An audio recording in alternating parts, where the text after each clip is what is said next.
जैसा कि आप जानते हैं कि सनातन धर्म में 3 प्रमुख देव माने गए हैं। वे हैं ब्रह्मा, विष्णु और महेश। ऐसे में इन देवों को लेकर कई तरह के रहस्य बने हुए हैं। ब्रह्मा की उत्पत्ति जहां भगवान विष्णु की नाभि से मानी जाती है, वहीं शिव की उत्पत्ति को लेकर अलग अलग धारणाएं हैं। भगवान शिव को देवों के देव महादेव भी कहा जाता है। उनको प्यार करने वाले उनके भक्त उन्हें महादेव, भोलेनाथ, शंकर, महेश, रुद्र, नीलकंठ इत्यादि नामों से भी पुकारते हैं। तंत्र साधना में भगवान शिव को भैरव के नाम से जाना जाता है और वेद में इन्हें रुद्र के नाम से भी जाना जाता है। सनातन धर्म की शुरुआत भगवान शिव से होती है। दोस्तों, भगवान शिव ही इस सृष्टि का आरंभ है और अंत भी भगवान शिव ही हैं। यानी कि अगर हम दूसरे शब्दों में कहें तो भगवान शिव ने इस सृष्टि का आरंभ किया है और इसका अंत भी इन्हीं के हाथों होगा।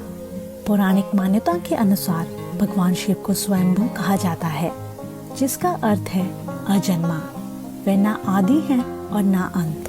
जब सृष्टि में कुछ नहीं था तो भगवान शिव थे और सब कुछ नष्ट हो जाने के बाद भी भगवान शिव ही हैं। करोड़ों लोग शिव को इस संसार का पालनहार मानते हैं, तो कोई शिव के पीछे के विज्ञान को जानने की जिज्ञासा रखते हैं।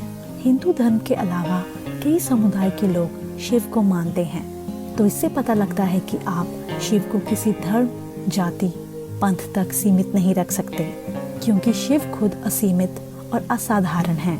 एक पौराणिक मान्यता के अनुसार शिव के माता पिता से जुड़े रहस्य को जानने के लिए ऋषियों ने एक बार उनसे सवाल किया और पूछा कि हे महादेव, आपको किसने जन्म दिया है?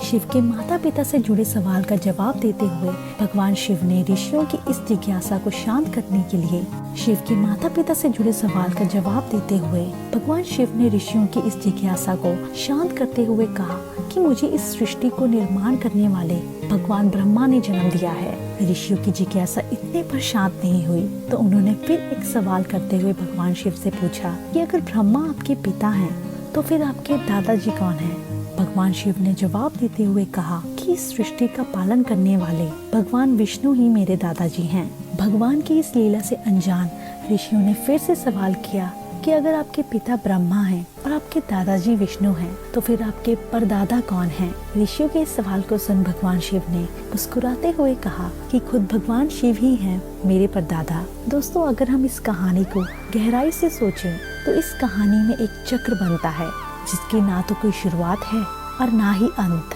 दोस्तों, शिव शब्द का शाब्दिक अर्थ है कि जो नहीं है। आज आधुनिक विज्ञान हमें ये साबित कर रहा है कि सब कुछ नहीं से आता है और वापस कुछ भी नहीं जाता है। अगर हम इंग्लिश में कहें तो everything comes from nothing and goes back to nothing, अर्थात सब कुछ शिव से आता है और शिव में वापस चला जाता है। दोस्तों, इससे पता चलता है कि शिव कल्पना भी है और वास्तविकता भी।